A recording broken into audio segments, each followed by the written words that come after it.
Renungan harian ini diadaptasi dari buku renungan harian Star Bina Warga GKI.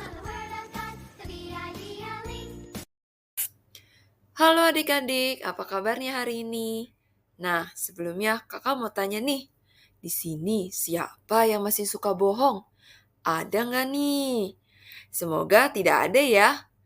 Nah, hari ini kakak mau cerita loh tentang seorang anak yang bernama George yang jujur. Dengerin bareng-bareng ya. Ada seorang anak bernama George yang berusia 6 tahun. Dia tinggal di sebuah peternakan bersama keluarganya. Ayahnya sangat bangga kepadanya karena George adalah anak yang baik dan jujur.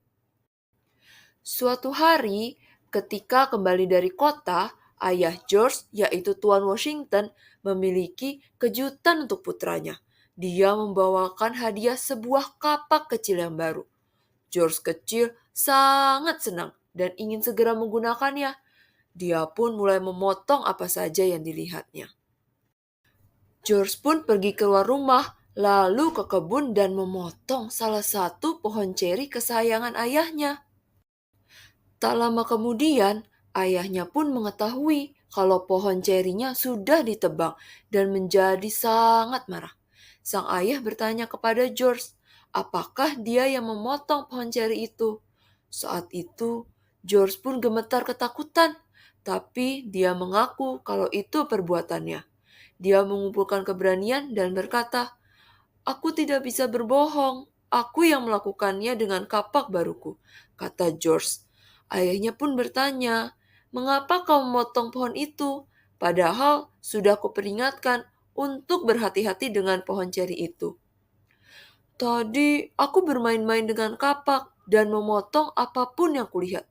Aku sangat menyesal, ayah," jawab George.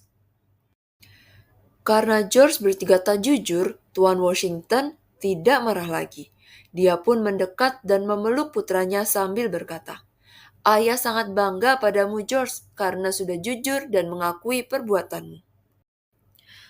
Nah, adik-adik, walaupun tindakan George tadi salah, tapi dia berani jujur sama ayahnya, meskipun dia juga takut kan? Tuhan Yesus juga mau kita menjadi anak yang jujur seperti George tadi.